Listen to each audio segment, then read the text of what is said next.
এটা আমাদের উপর লক্ষ্য করে আমার এই রসুলের তরিকা কি কাজের মধ্যে। তাহলে আহলে বাইতকে ভালোবাসাই এটা জান্নাতে যাওয়ার কারণ না। আমরা মনে করি যে রসুলকে ভালোবাসতে হবে, তারা আহলে বাইতকে ভালোবাসতে হবে, শেষ, আর কিচ্ছু না। নামাজ রোজা কিছু করতে হবে না। আলী রাদিয়াল্লাহু আনহু আহলে বাইত, কিন্তু তিনি ইসলামের চতুর্থ খলিফা। সাহাবায়ে কেরামের মধ্যে তার ইসলাম চতুর্থ, তার উপর আরো তিনজন আছে। আমরা যারা আহলে বাইত করি তারা কি এটা মানি?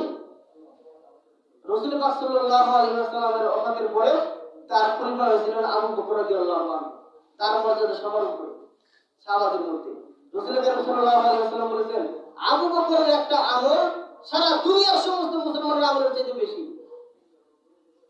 আবু বকরের মর্যাদার উপরে, তারপরে হযরত উসমান রাদিয়াল্লাহু আনহু মর্যাদা, এরপরে হযরত আবু বকরের পরে হযরত ওমর রাদিয়াল্লাহু আনহু মর্যাদা, এরপরে হযরত উসমান রাদিয়াল্লাহু আনহু মর্যাদা, এরপরে চতুর্থতম হযরত আলী রাদিয়াল্লাহু আনহু মর্যাদা।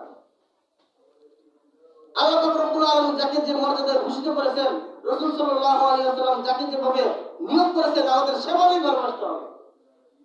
আমি লাভ দিয়ে তিনজনের উপরে আলী রাদিয়াল্লাহু আনহুকে দ্বিতীয় নবী মেনে নেব, নাউযুবিল্লাহ, তাদের তো ঈমান থাকবে না, ঈমান তাদের থাকবে না। একজন মনে করে যে রাসূল পাক সাল্লাল্লাহু আলাইহি ওয়াসাল্লামের উপরে কোরআন নাযিল হয়েছিল 40 পারা, 30 পারা তিনি প্রচার করেছেন, 10 পারা আলী রাদিয়াল্লাহু আনহুর কাছে গোপনে দিয়ে গেছে। আমরা সেটা মানি। এজন্য আলী রাদিয়াল্লাহু আনহুকে নবীজির পরে স্থান দেন, দ্বিতীয় নবী অনেকে মনে করে। কিন্তু আলী রাদিয়াল্লাহু আনহু বলতেছেন, আমার কাছে যে কিতাব ছিল সেখানে উটের এরপরে দুম্বার যে যাকাতের বিধান, এই বিধান সম্বলিত কিছু নিয়ম আমার কাছে ছিল। আর তারা কি বলতেছে? 10 পারা কোরআন, নাউযুবিল্লাহ। ইসলামের প্রতি মানুষের কতটা অজ্ঞতা থাকলে এরকম চিন্তা ভাবনা করতে পারে? নিজে পথভ্রষ্ট হয়, জনগণকে পথভ্রষ্ট করে, সাথী সঙ্গীদেরকে পথভ্রষ্ট করে। রাসূল পাক সাল্লাল্লাহু আলাইহি ওয়াসাল্লাম বলেছেন, কুল্লু মুহদাসিন বিদআ, কুল্লু বিদআতিন দালালা, কুল্লু দালালা ফিন্নার। প্রত্যেক নতুন বস্তু, প্রত্যেক নতুন যেটা ইসলামে সৃষ্টি হয়, যেটাকে শরীয়তের নাম দিয়ে চালিয়ে দেওয়া হয়, যেটাকে বলা হয় আপনার শরীয়তের আমল কিংবা সওয়াবের নিয়তে যেটা করা হয়, প্রত্যেক নতুন বস্তুর বিদআত। আর প্রত্যেকটা বিদআত হলো গুমরাহি, আর প্রত্যেক গুমরাহি লোকের জন্য জাহান্নাম। ঠিক।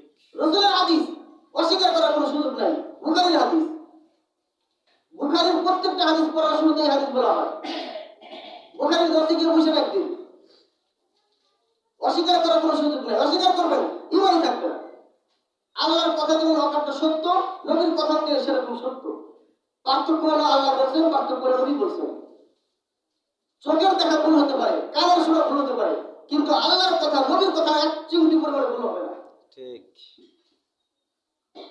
যদি মনে করেন ভুল আছে, যদি মনে করেন সন্দেহ আছে, আপনার ঈমানের মধ্যে সন্দেহ আছে। আপনার ঈমানের মধ্যে সন্দেহ, আল্লাহর কথার মধ্যে কোনো সন্দেহ নেই। আল্লাহ বলেছেন, লা রাইবা ফি।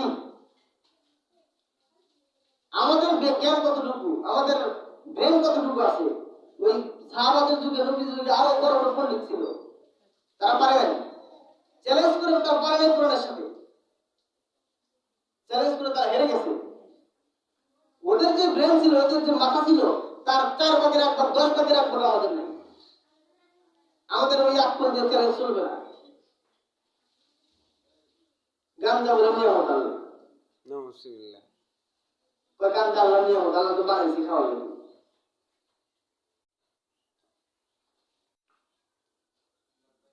কত বড় মূর্খ হলে এরকম চিন্তা ভাবনা লালন করতে পারে?